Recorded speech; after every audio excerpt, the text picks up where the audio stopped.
பாரதம் என் உதிரம் தானடி.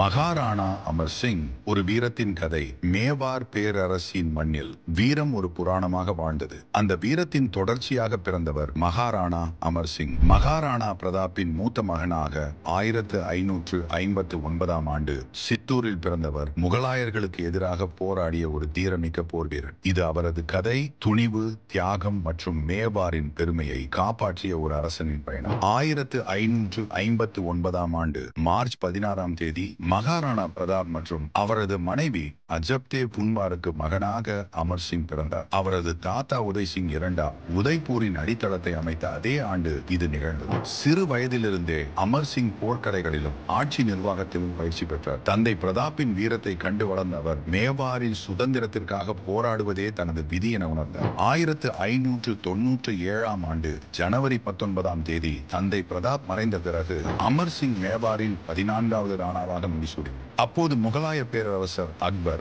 மேவாரை கைப்பற்ற முயன்றார். ஆனால் அமர் சிங் தனது தந்தையின் பாதையை பின்பற்றி முகலாயர்களுக்கு எதிராக தொடர்ந்து போராடினார். 1606ஆம் ஆண்டு தேவர் போரில் முகலாய தளபதி சுல்தான் கானை வீழ்த்தி மேவாரின் பெருமையை நிலைநாட்டினார். அவரது வேல் எதிரியின் கவசத்தை துளைத்து தரையில் பதிந்தது. அத்தகைய வலிமை அவரிடம் இருந்தது. ஆனால் முகலாயர்களின் தாக்குதல்கள் தொடர்ந்தன. ஜஹாங்கீர் ஆட்சியில் பல தளபதிகள் மேவாரை முற்றுகையிட்டனர். கிராமங்கள் எரிக்கப்பட்டன, மக்கள் துன்புற்றனர். அமர் சிங் அரவல்லி மலைகளில் தஞ்சம் அடைந்து திடீர் தாக்குதல்களால் முகலாயர்களை விரட்டினார். 17 முறை அவர்களை எதிர்த்து போரிட்டார். ஆனால் ஒரு முறை கூட தோல்வியடையவில்லை. 1615ஆம் ஆண்டு மேவாரின் வளங்கள் குறைந்து மக்கள் பட்டினியால் வாடினர். இதை உணர்ந்த அமர் சிங் தனது மக்களை காக்க ஒரு கடினமான முடிவை எடுத்தார். ஜஹாங்கீரின் மகன் குர்ரமுடன் பின்னாளில் ஷாஜகான் சமாதான பேச்சுவார்த்தை நடத்தினார். இந்த ஒப்பந்தத்தில் அமர் சிங் நேரடியாக முகலாய அரசவைக்கு செல்ல வேண்டிய அவசியமில்லை என்பது உள்ளிட்ட நிபந்தனைகள் விதிக்கப்பட்டன. மேவார் தனது சுயாட்சியை பெருமளவு தக்க வைத்தது.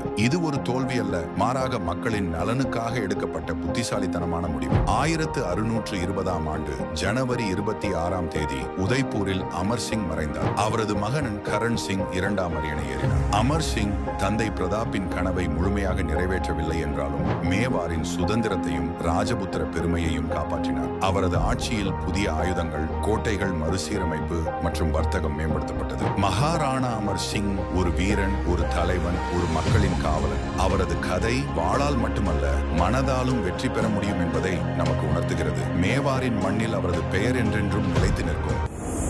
மேலும் இது போன்ற வீடியோக்களை காண தேசியவாத நியூஸ் யூடியூப் சேனலை சப்ஸ்கிரைப் செய்யுங்கள்.